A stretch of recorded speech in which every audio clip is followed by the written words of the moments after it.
Rolling.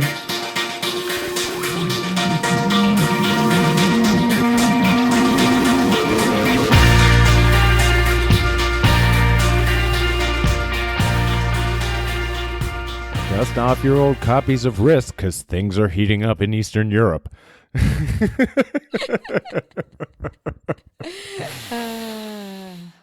It seems as though Russia has decided to take more of the Ukraine. I said this back in 2014, way before the Catch the Sky podcast was formed. Thank you for tuning in to another episode of the Catch the Sky podcast. This is your host, T, with Dick Francisco. And at that time, I was just confused. I just had no idea how the world just stood by and was just like, yeah, okay. And now they're doing it. I was trying to learn how to say dick in Russian, but I'm failing over here. But they're doing it now again. Oh, dick.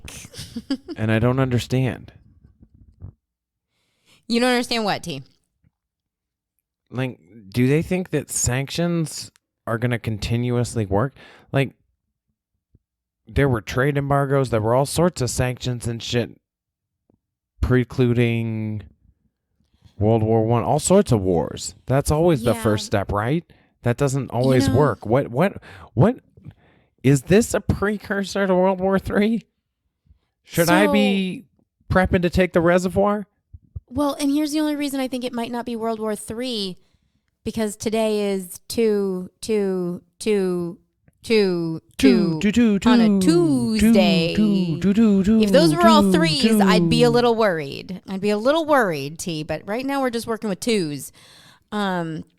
So great questions, right? Like, I think I may have posed this question to you when we decided that we needed to do this episode and really talk about, some current events taking place here, and, what does it mean to invade countries, and what role should we play as the United States, and why do we care, and what's the impact? And I'm over here, with you on the sanctions thing of, like, it keeps sounding like that parent who's like, don't make me count down from 10, right? 10, 9, and now they got stuck on 2, like, I'm not trying to say that I know international diplomacy any better and whether sanctions should or shouldn't be the step we're taking.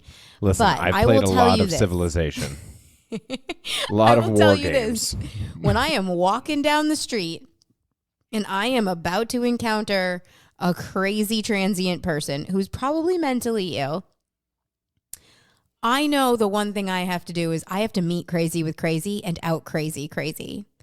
And I'm not sure that sanctions are doing it. And so when we look at the things that Putin has said, that he just said in his hour-long national address to the Russian people. Was it live or was it taped? I think he's a deep fake. So is there even an answer to that question?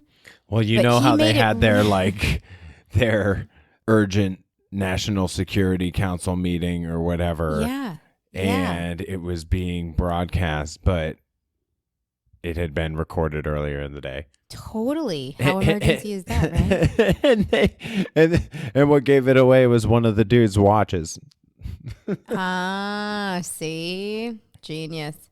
But yeah, so Putin at this point is, and wouldn't any egomaniac leader justify their actions? Of course they would, right? And so he's justifying his actions by suggesting, that this particular invasion of gone into the Ukraine is justified for peacekeeping. It's justified because they were always a part of Russia and never had their own statehood. And they're not just a neighboring country. They're part of our culture. How do you just lay claim to this other country that has been its own other country for a while? And so, great question, right? I think this is probably why it blows us away, because I think in our world, we're not just doing that to each other's states, for instance. Like if you took it out of microcosm, like here, being in Arizona, I don't just look at California and be like, yep, that's going to be ours. Because, way back in the day, we were all the same. So we're just going to invade and take it. Frankly, we don't want California is the reason we're not doing it. No. You should want California. They got water over there and you don't have that. No, they don't. They can't even grow almonds, for fuck's sake. Listen, it's because we're not prioritizing. I was the first to swear. Because they're not prioritizing Oh, yeah. No. I need California to fall into the ocean. Desalinization or desalinization? Is that how it is? Yeah, that. But here's all I'm saying is Putin can suggest this all day long, but let's just be clear. Because it's not as if there isn't some level of annexation or colonization that doesn't happen like here in the United States. Like I know it on a small scale. Like we try to land grab all the time when we can as cities, townships, counties, things like that to lay claim to things because there's an economic, and cultural value to having control over land and property, right? That's historic. That's the concept of conquering. And real estate. There's money in real estate is what they tell me. There's money in real estate, people. That's what they tell me. And then if you have that's what I hear. A well or some sort of resource on your property, usually your real estate's worth more. Well, so from my think about that, understanding, then. Ukraine has lots of titanium. They've also got uranium. And I heard Chernobyl went well for them. They have too soon. They have. There's a whole series about it. Fuck too soon. I know there is. They have access to the Black Sea, though. And I believe... Isn't there a little bit of Russia that has a little bit of access to the Black Sea? Yeah, but not enough. That's the point, right? So when you think about how economic vitality and then growing power and control, like when you control resources for people, right? So when you control the resources that allow people to survive and live. And so I'm saying like Putin controlling his country, controlling the resources for those people. And you want the more power and access and control over all of those things, the better. And the one way, the predominant way that things are coming in and out of Russia is through the Black Sea. Putin wants nothing more than to control the Black Sea, 100%. That's you think he's going after Finland next? I'm just saying, what wouldn't we put past him at this point? And so I think the Black Sea plays such an important role in, what's pushing his desire. Because, I think we asked that question, like, wait a minute, why is he trying to do this? Is it just because he likes the idea of power and, like, he needs more acreage to ride shirtless on his horse? Maybe. I don't know if I think about the Ukraine as, like, the best place to do that, but... Access to those Middle Eastern countries, right? Yeah. Well, some of them. But then what's to stop him from he could ride his horse all the way down there. What if he rode his horse all the way to the beaches of Normandy? Is he could? He might. And that's what I was saying. Like, Ukraine is approximately the same size as Texas. To give you a little bit more perspective when you're looking at a map of Europe. So I'm trying to play this from Putin's perspective, basically. So yeah, that's what we're doing, right? So Crimea. Crimea was the shores of the Black Sea. Georgia in 2008, the shores of the Black Sea. I'm telling you, it's all about the Black Sea. But then what about the Mediterranean Sea and beyond?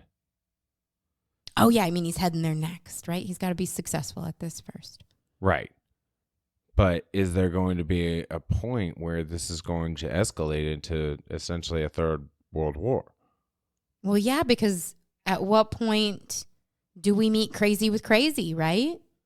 When do we meet crazy with crazy, and what does that look like? What if he took over all of Europe and he was sailing over to, like, the UK?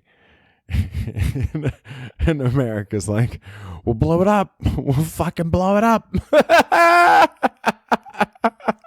But really though, right? Like, what do we do? Like, I don't know. Do we fight a drone war with them? So yeah, how do you flip the script on a guy like Putin, right? We were talking about that, and I was watching some of these interviews with him, and you can see these American journalists interviewing him, and then he's got the little translator in his ear. Because he totally doesn't speak English. Because he doesn't speak English. Like, stop. You are not Putin. pulling off this shit and you don't know exactly every word that's being said. What a baller move, right? 100% what a baller move. To be like, could someone translate that into Russian for me? Because I have no idea what this American journalist just said. Bullshit. Bullshit. You're not just a former KGB agent or anything. Yeah. Like, for real. Like, stop. And so how do you, like, take a guy like that and the criminal profile, the psychological profile of him, and meet that, and then think about who we've got fighting that? I'm not trying to get political here. I'm just saying, do we have the mental, physical, political fortitude to match a dude as crazy as Putin? Well, this is currently how things stack up, and this is according to nationalworld.com, but a lot of the numbers on other sites I saw were very similar. This one just happens to have them all condensed in one page. So Ukraine has approximately 200,000 active military personnel and approximately 900,000 reservists. They don't have a huge naval presence, though. A lot of this is ground forces. If we're looking at Russia, Russia has a little under 1 million active military personnel, so about 900,000 and about 2 million in reserves. And they have over 13,000 tanks, 20,000 armored vehicles. Their navy is enormous compared to the Ukraine's lack of one. 74 warships and 51 submarines. I mean,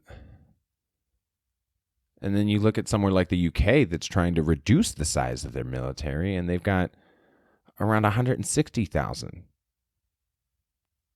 And so that's not a lot of people. And with only at about 30,000 reservists, they just have about 200,000 total.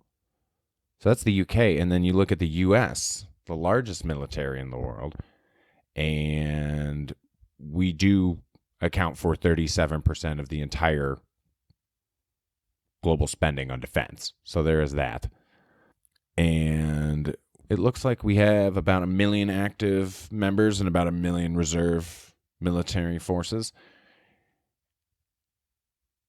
And if we're looking at the nuclear option, Russia has over 6,200 nuclear weapons, and then the U.S. has over 5,500, and then China has 350.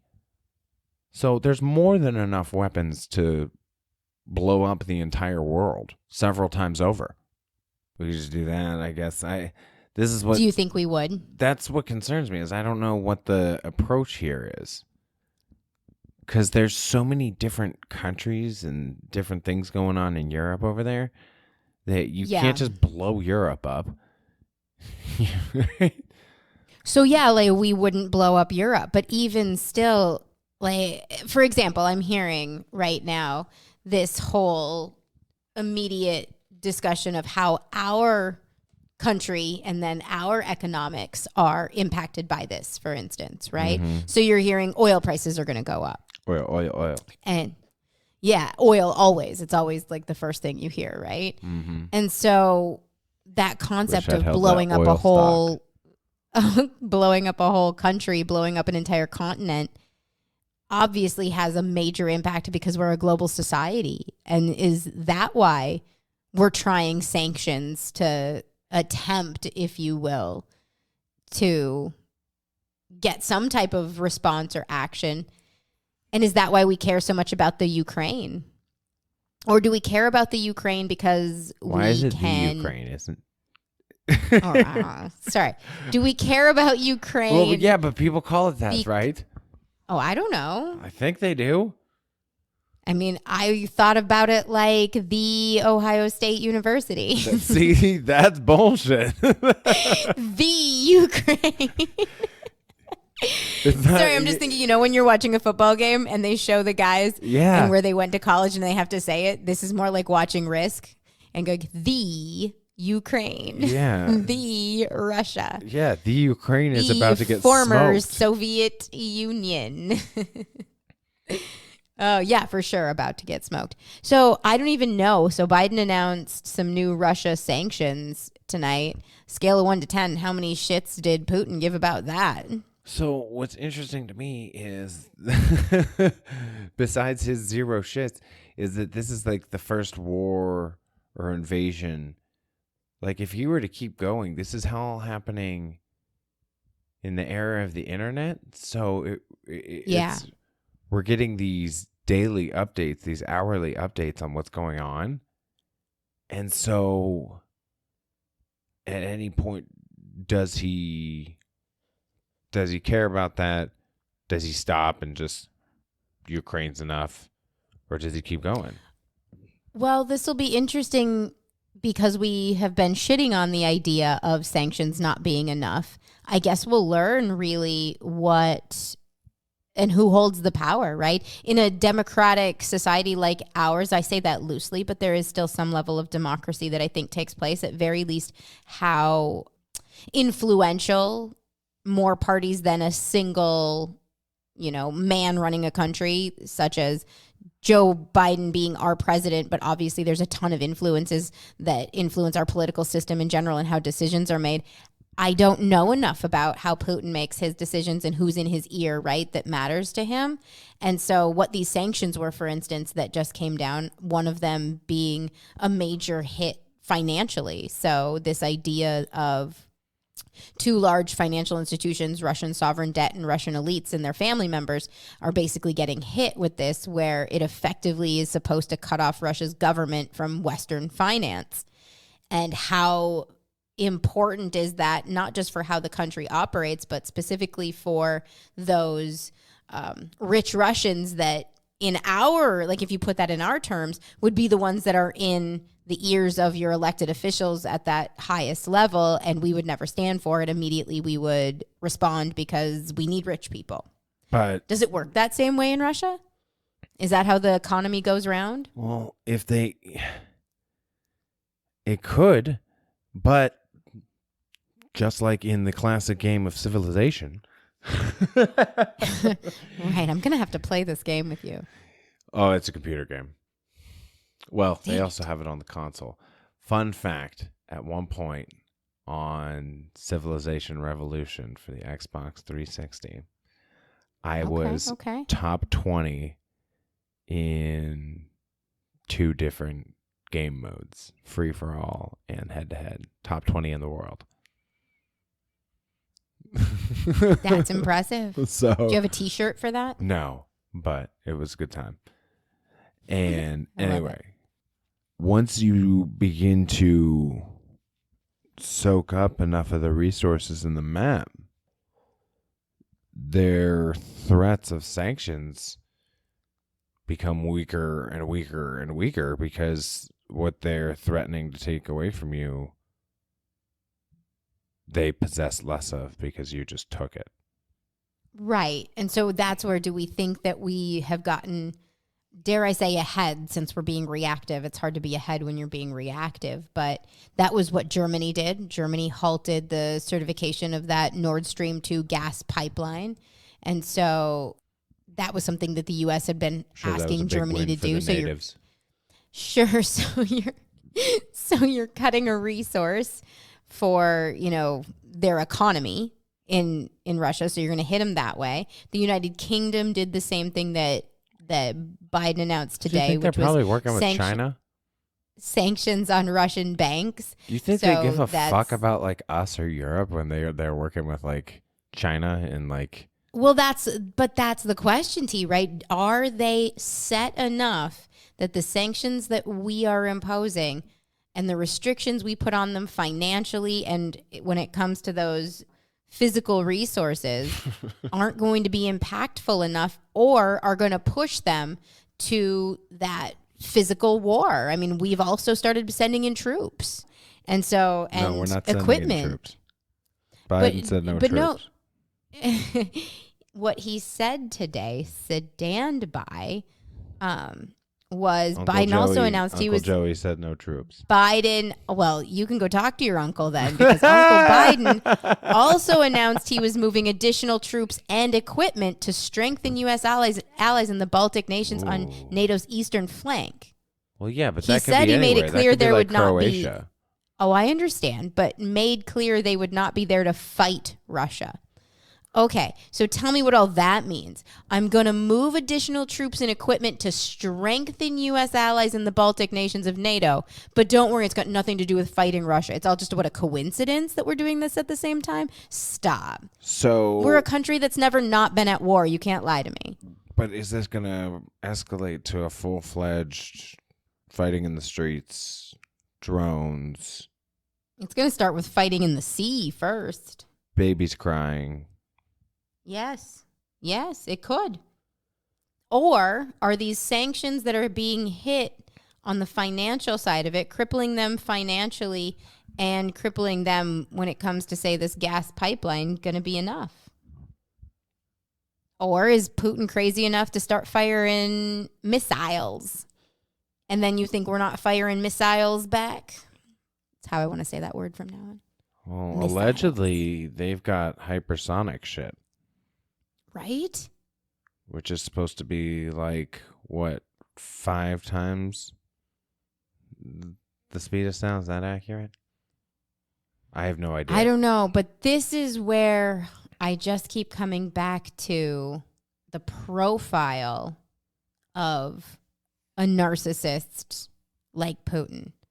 Like, what makes him tick, and are you pushing him too far? Are you not pushing far enough? Like, is he crazy enough Do you think to just he wants to try say and take over fuck the it? world? Yeah. Well, yeah, exactly. And do we not have to admit, if we think he is, how do you take somebody like that out of the game quick? Right? Do they think this is legit? Yeah, tough call. I don't have any answers for that. I really don't. But I can say, I just hope that it doesn't escalate to World War III. But if it does, and we're facing the apocalypse, Frank and I will be seizing the reservoir. okay. Yeah, That's the plan. that's fair. Since we're just taking shit. So that's where we will be. We'll have this big body of water here. So I've been really concerned through this whole thing about the Russian mail order brides. Because I feel like they're the ones who are really to lose here. Because I'm pretty sure in my head the Black Sea is how they get out of that country, but it's probably just by airplanes that need oil from that pipeline. So how are they possibly going to get North Pole?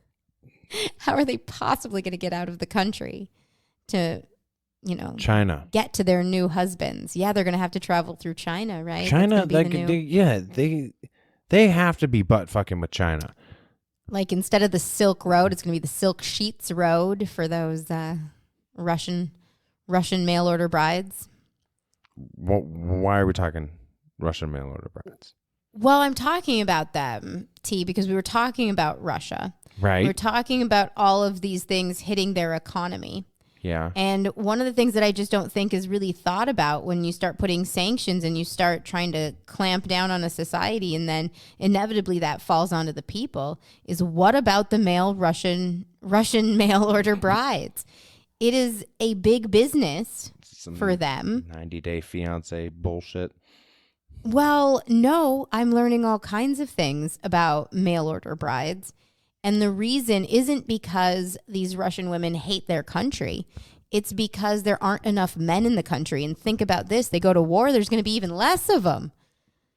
Now these women are shit out of luck for a husband. And that is why they are leaving, and why 25% of mail order brides these days come from Russia. I was going to think that was way higher, but either way, it's the largest contingency of them comes from Russia.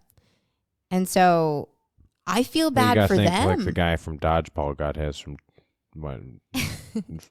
Also, by the way, for the record, a mail order bride is not actually being like bought. Even though it's expensive, it's not a purchase price. I want to be very, very clear about that. It's not how this works. They are real people and they are not for sale. It's just costly to get them here, and there's bureaucracy involved. Somebody's going to fill out that visa paperwork. I'm just saying, it was actually the First World War caused a number of immigration restrictions. So when we're talking about war and the impacts of war, right? So let's say World War III is coming. What does that mean for the mail order bride market? So after the First World War, there were a bunch of immigration restrictions, and it put a damper on men being able to court women through mail order brides. And so it was like, I think in the 70s that it started to gain a little more popularity with the Philippines and Asian countries. And it wasn't until the Soviet Union fell in 1991 that Russian women started looking for other options. So now it's roughly a quarter of women that are seeking to be a mail order bride are Russian. Some are also from the Ukraine. So just saying. And Russian mail order brides are often called Natashas as well, which is weird. But yeah, I was just trying to take it there of this idea that there's already this notion of not necessarily trying to escape a country. It's just they're limited on resources of men already. And so they can't find a husband in their own country. And so they're trying to get out of their country to do that. And if a war breaks out, I just feel like the man shortage is going to get even less. And there's going to be even more Russian women trying to figure out how to find. It sounds like Daddy Vladdy has this already fucking figured out. He's going to be Do you think that Putin owns why stay in Austria when you can come to my country? We have lots of beautiful women, no men. That sounds like it's the opposite of a sausage party. Any guy, of course, he's going to be there. He's going to be there early. That hasn't worked, though. Clearly, history has shown us this. And here's what it is. Well, it's because the location. Location, nobody wants to go up to Russia. It's cold. That's true. Nobody wants to go to a house party in Russia. But so if they you have go and vodka. But if you go over and take over the Ukraine, he can be like, look, we're having the party at the Ukraine's house. I bring the vodka and the ladies. And then they pop over to Croatia, and then all of a sudden, they're over in France, and then boom, bada bing. So here's what I'm understanding is happening. Generally speaking, there are only 8 men for every 10 women in Russia. I would have thought that gap would have been larger for this to be a problem. Nonetheless, they are a very marriage-oriented 4 men for society. 5 women. Why would they do I 8 know, to 10? right? Okay. I was like, I can do this math, and this math sounds like a great orgy. I'm not going to lie. I'm confused why for every 8 men, there's 10 women is a problem. Right. Fair enough. I mean, that's just one extra chick for. And these women are expected to marry in their 20s. So there's a lot of pressure on them to find husbands, right? So now if we're going to start diminishing the male population through war, all the more reason why this is going to be a problem. But do you think Putin also runs the agencies for this international mail order bride agencies? Yeah, doesn't Putin And maybe run this everything? is one big plot. This is a huge plot for him to diminish the male population even more and just have a bunch of Russian brides that he's going to spread throughout the world as like moles who are seeking adventure and something different than what Russia has to offer because they want more opportunity and freedoms, do they? Or is this just one big, huge plot by Putin? I sure it's a plot for him to keep making money because guys are horny. Right? I'm just saying. Pimp Daddy Putin's got to make his money somehow. And if we put all these sanctions on them, there will be stupid, pathetic guys in countries like this that will be like, oh no, let me save you from war-torn Russia. Come, be my bride here. and they'll keep making money that way. Putin's got it all figured out. He does. I'm not rooting for this. I'm just saying that they're strategically it seems like in a good position. I don't know what their income is, what their importing versus exporting situation and all that is, but it just seems like they're primed, and I want to know what their motives are beyond Ukraine.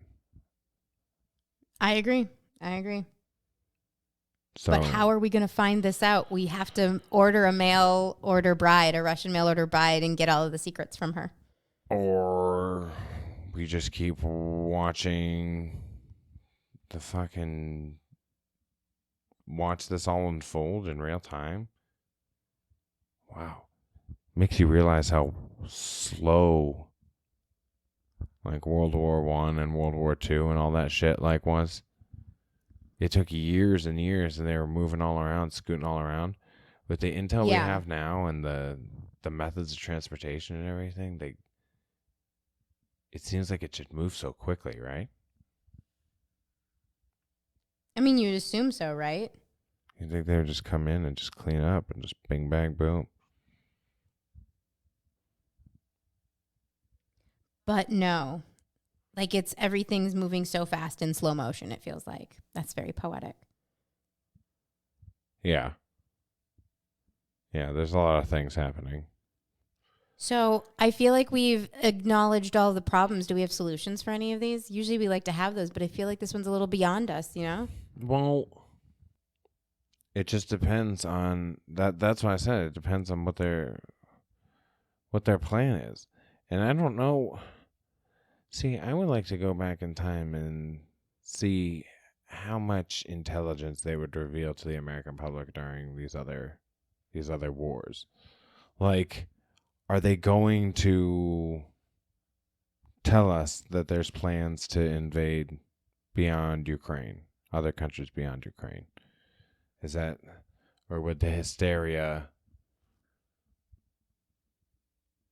cause other issues? Yeah, what a great question, right? This comes back to our last episode about government lying to us. Do we have intel that would actually tell us, but we're not going to share it? Or has nobody just gotten Putin to be honest and tell them, right? Because could you imagine what would happen if the general public was just like that? That's kind of what blows my mind. Like during World War II, things were still functioning. Like societies and stuff were still functioning, right? Yeah. Like the mail was getting delivered. Like things had to get done. People were milking the cows, right? That baffles my mind. Because it seems like at this point, if it were to get that bad, do you think the world would survive? I mean, it probably would. It always does. But I feel like it would be... I feel like the earth is going to. I feel like it whether the people do. Right, yeah. I feel like that would be the perfect time to slip away, though, and disappear. Like, in the middle of a world war, you could just travel over to some area near the war and just go disappear. Yeah.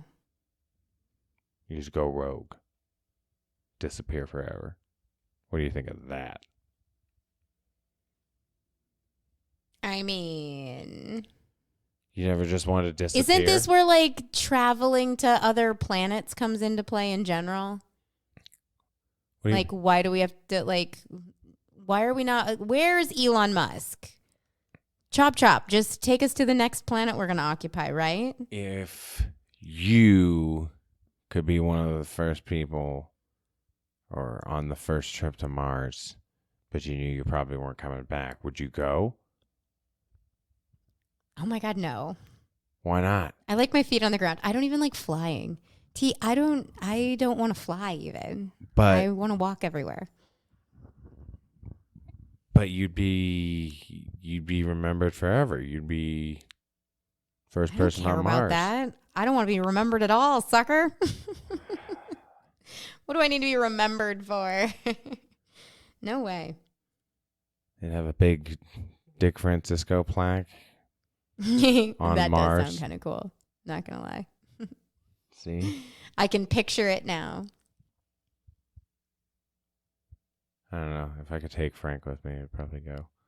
I know, right? Well, T, that's actually a really great segue into a little bit of Russian trivia I'd like to do. Well, okay. And so bear with me on this because, you know, Russia's got a whole sordid past and I don't want Putin to be the only one that ruins Russia. I was going to say I don't want Putin to ruin Russia, but plenty of other people have ruined Russia too. And so I just don't want Putin to be the only one that ruins Russia. But here's a few questions. Speaking of, launched on board Sputnik 2 in 1957, the first dog in space went by what name? Kashtanka, Belka, Leica, or Strelka? What? Those are all very Russian. They all suck. None of them were Frank. Right. None of them were Frank, so B. So B. I think it was actually C. Leica. The hell does that mean? Leica. Belka and Strelka were the first to return safely. Oh, that's how sad this is. Oh my God. Okay. That's terrible. The answer is Leica was the name of the first dog in space. Belka and Strelka were the first to return safely. Let's go. That's awesome. That I actually saw an interesting theory the other day. I'm going to use this opportunity. You ever seen Back to the Future 2, where they go back with the sports almanac? I think so. Yeah. Well, they actually go to the future, and there's the flying car and everything. Yeah. Okay. Yeah, I do. I remember, yes. So at the very end, Doc and Marty are separated for a while, and Marty ends up on the hoverboard, and he's hoverboarding through the tunnel. And Biff is about to run him down with his car, and then Doc shows up at the last second and drops the flags, like the little decorative flags from the real estate place or whatever, and it's the rope that he grabs and he pulls him to safety. How did Doc know that Marty was there? They had been in touch, but then they lost communication. How do you know he was going to be right there? Because his timing was perfect. Is this like just a movie goof? What do they call those? Flubs or whatever they call them? No, there's but think about it. Or do you think there's something deep seated in this? It's something terrible. The reason Doc knew, is because in the quote unquote real tangent or real main timeline or whatever, Biff probably ran Marty right the fuck over. What? Why? That's sad, T. And Doc was obviously mortified and was like, "Oh my God, this is terrible. Oh wait, I'm in a time machine. I can just go back 5 minutes from now, show up here." Okay. Bang bang, saves the day. How many active volcanoes does Russia have? Again, take your sad news about Marty. Well, he's alive. I know. I'm just saying, For now. though. Like, that's what happened. Yeah, exactly. Until real Parkinson's you gets him. can't fight fate. You can't fight fate. Active I never volcano. even think about volcanoes in Russia. So meanwhile, Putin's over here doing all kinds of crazy stuff, and volcanoes could just get him. They've got Siberia, too. You know how many? 12. 12 active volcanoes could get him. He's got a dozen. Dang. I feel like there's more active volcanoes in the United States. Did you also know that Tetris was invented in Russia? Yes. See? Of course you knew that. And the world's longest railway is in Russia. Yeah, well, doesn't Russia span like fucking 12 time zones or something? Oh, yeah. It's a lot anyway. huge. That's what she said. Dang it, that's what she said. Either way, I really don't want to hate the country, you know? I want to love the country because there's probably like some beautiful stuff like those little Russian, what are those things called? The little Russian doll things. Nesting dolls? Yeah, nesting dolls. Yeah. Like I don't want to hate Russia, you know? I don't want Putin to ruin it for us all. Would you go to Russia right now if you could?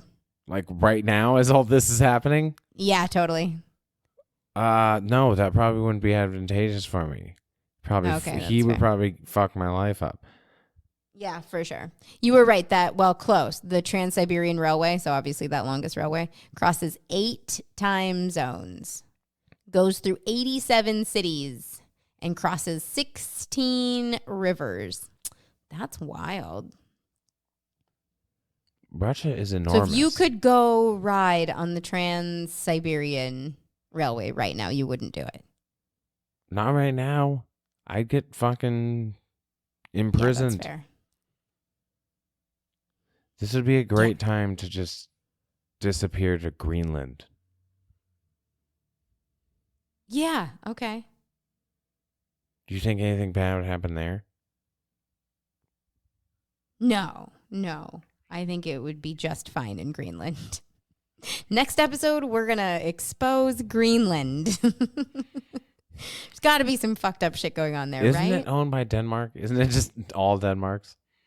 I have no idea. I don't know enough about Greenland. I'm going to have to brush up. Yeah, that's one of my favorite things is yeah, because I think Trump wanted to buy it. And Denmark was like, go fuck yourself. Right? Denmark was like, Greenland's not for fucking sale. Yeah. So I have no idea. When I look at this just from if I were playing it like Risk, he's got advantages. I feel like he could just push west if he wanted to. But since we're into betting, what's your over under that he doesn't stop here? Okay, yeah. Let's see. He just takes Ukraine. Yeah, what's your over under that he stops at Ukraine versus continues to go? Can we sports bet on this?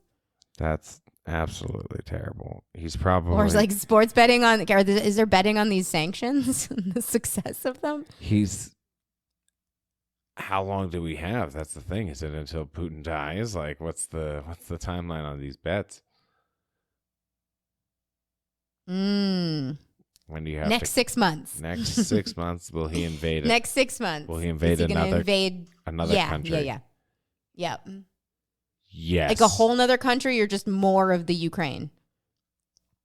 See, like how long is he going to drag it out with the Ukraine? Yeah. I don't know. Next 6 months.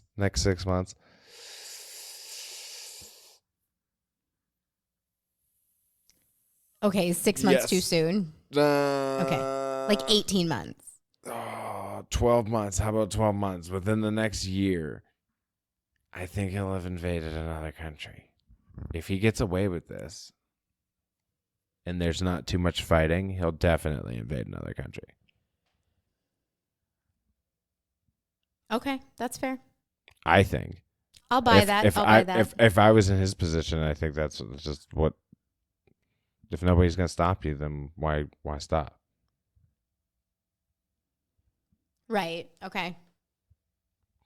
But we've been wrong about these types of bets before, how long things will last or how soon things will happen.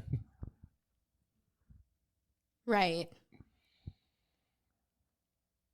I don't know. I'm not feeling promising about this. You don't think he's invading another country after Ukraine? I'm really not. I mean, so which is promising, but I'm not. I don't feel like he's going to. I don't think he's actually going to be able to. I really don't. I think he's crazy. I think he's got 7 phones sitting on his desk that I just saw in this picture. but I don't. It's a lot of phones, bro. None of them are in English. But I don't. Yeah, but I don't. I don't think he's going to make it past Ukraine. I really don't. That's where I'm at. Really? Yeah. I kind of, maybe that's just me being naive. I don't know. You think somebody like Hitler could terrorize the entirety of Europe, and Putin's just going to stop at Ukraine? You think that's all he wants? I mean, I know it's not all he wants, but I think it's all he's going to be able to. I think he wants control of the Black Sea, and I think getting more Ukraine and being able to keep Ukraine from joining the Western Wall or whatever they call that. But would he live long enough and see enough economic benefits from that? Like, these sanctions are going to last the rest of his life. I know. That's what I'm saying. So why? And how long do we think how old is Putin? Someone fact check that. How old is he? How much longer does that sucker have to live? So while I'm looking at that, like, why would he stop? You know what I'm saying? Like, these things are going to be... Because he's getting old. So you think he's just going to scoop Ukraine and then just ride off into the sunset? Be like, yeah, I'm going to take the Ukraine and these crippling sanctions from taking Ukraine and peace?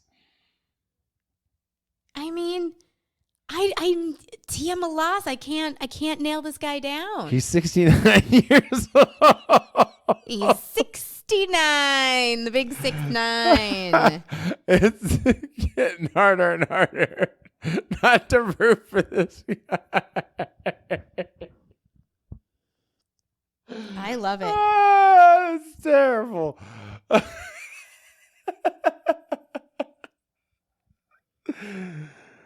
But for real, he's 69. From his perspective, you got to think he's like, fuck. If I'm going to live to be 90, 95, he's only got 20, 25 more years. Is he, though? Is he really going to live that long? Let's just, if we're... How long did the last... If we're being last? gracious, let's just say, That's just, fair. Okay, that's you know. So do you think that he's going to want to waste 5 years, 10 years in some world war? That's going to cause him probably a lot of stress. Yeah, for sure. And shorten that lifespan. Yeah, probably, looking at 85 now, and then all of a sudden he's 79. He's only going to have... All right, let's put it on the record now. Another bet. How long does Putin live? Whoa. What age does Putin die at? 86. You think 86? Okay, I'm going to do... It's like The Price is Right. Russian. And it's that freaking 86 and a half. 86 and $1. It's that vodka, though, I think might keep him alive. I'm going to say 91. 91. Whoa. Putin. Do you think he'll still be president, though? Do they have term limits over there? That sounds too democratic. I don't think Putin's giving it up. Oh, man. Why would he? You know, I'm looking at pictures of Russia right now on the TV, and they also kind of look like Ohio. God. Maybe Pennsylvania. There's just a lot of smokestacks and dirty. Yeah, that's why he wants to change the scenery. He wants some Chernobyl up in his life. That's all it's about, right? And the Black Sea, apparently. And the Black Sea. I'm telling you, this is all about the Black Sea. Well, listeners, here's to the people of Russia. Do we have listeners in Russia and Crimea and the Ukraine and the Black Sea? We can fact check the Ukraine. And while we do that... The Ukraine. God damn, the Ukraine. So while we do that, listeners, please give us your feedback on these latest developments. What do you think is going on here? And place your bets. How long is Putin going to live, and will he or will he not in the next 18 months take over another country? Or try to. Yeah, we do have listeners in Russia, so they're definitely we spying hear from on you. us. Yeah, let us know how things are going over there. And fact check my mail order bride stats because they could have been slightly off. And yeah, feel free to leave your comments, your bets, your feedback, and your plans for the end of the world on any of our social media pages by searching for the Catch the Sky podcast. You can find Dick on Instagram at @DickFrancisco or on Twitter at I'm Dick Francisco. Be sure Or you can find me on the Trans-Siberian Railroad, T. I'm going. Jesus. Be sure to tickets are cheap now. Like, subscribe, share with your friends. And if the world doesn't end, do you think they would show up now? Do you think they would interfere with this? Do you think I think they want to watch and see this play out for sure. If we have any alien listeners, we'd like you to also place your bets on what Putin's going to do because we see you holding out over there. Yeah, they definitely. Right.